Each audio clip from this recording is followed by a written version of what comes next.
जो मैंने 2026 रे बोर्ड एग्जाम देवे ए स्क्रीन रे देखि पारुछ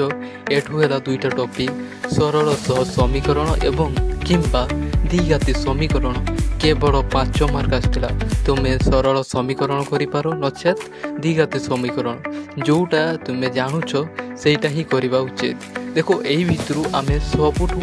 माने इम्पोर्टाट सिलेक्टिव क्वेश्चन माने होचे तुम पाखे देखो टाइम नथिबो बहुत आजिर दुनिया रे समय समस्त पाखे न थाए तेणु समय बचेबा एवं देखो सिलेक्टिव गोटे करो कि दुईटा करो ए टॉपिक रु एते सारा बहुत सारा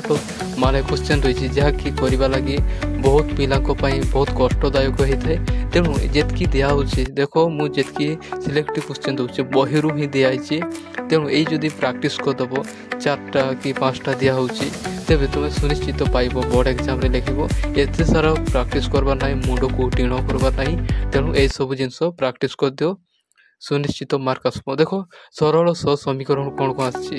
प्रथम क्वेश्चन नंबर 1 रे सबुठ इम्पोर्टाट क्वेश्चन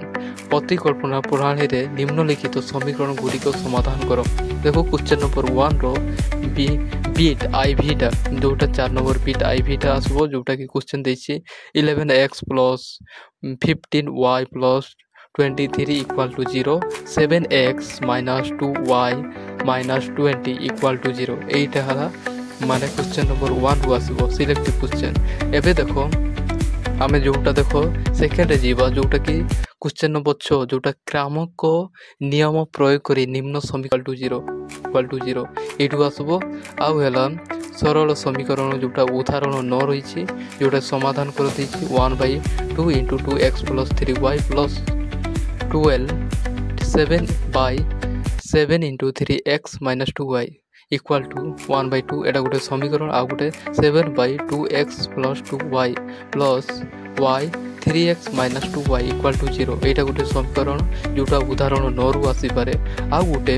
जोटा उदाहरण 13 गोटे कौन देछि देखो गोटे भग्नांशर लव और हर उभय रे एक जोग कले भग्नांशटी 1/5 हुए जदि लव और हर उभय को 5 वियोग कले भग्नांशटी 1/2 हुए तेरे भग्न संख्याटी केते एटा हला सरल समीकरण 4टी सबुठू गुरुत्वपूर्ण लॉन्ग क्वेश्चन कहले चले। जदि ए क्वेश्चन गुडा को देखबो तमे प्रैक्टिस करथिबो जदि प्रैक्टिस करथिबो तेबे क्वेश्चन आंसर गुडा को ट्राई करबो ए गुडा को बेसी टिके फोकस देबा पई मु कहू नै ते ए गुडा को ही करो ए गुडा को 99% चांसेस अछि पढिबार। मु ए चैनल को प्रथमे विश्वास करने को पड़ो तुम मार्क देखो जो मैंने ट्यूशन भी करुँच कि कौन सी कोचिंग करूँ बेसी नंबर रखिपर। तेणु यही 4टा सबुठ गुरुत्वपूर्ण यही भितर तुमको गोटे करने को पड़ो जहाँकि 5 मार्क आउ देखो पूर्ण वर्ग किंबा जोटा कि पूर्ण वर्ग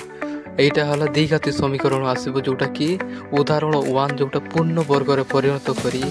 देखो 6x² + 11x + 3 इक्वल टू 0 समीकरण समाधान करो जोटा कि एटा को पूर्ण वर्ग रे परिणत करी समाधान करिवो। एटा उदाहरण 1 आसीपारे किंबा जोटा कि क्वेश्चन नंबर 17 आसीपारे जदि 2x² - 4x + 2 इक्वल टू 0 समीकरण मूलद्वय अल्फा और बीटा हेले प्रमाण करो जे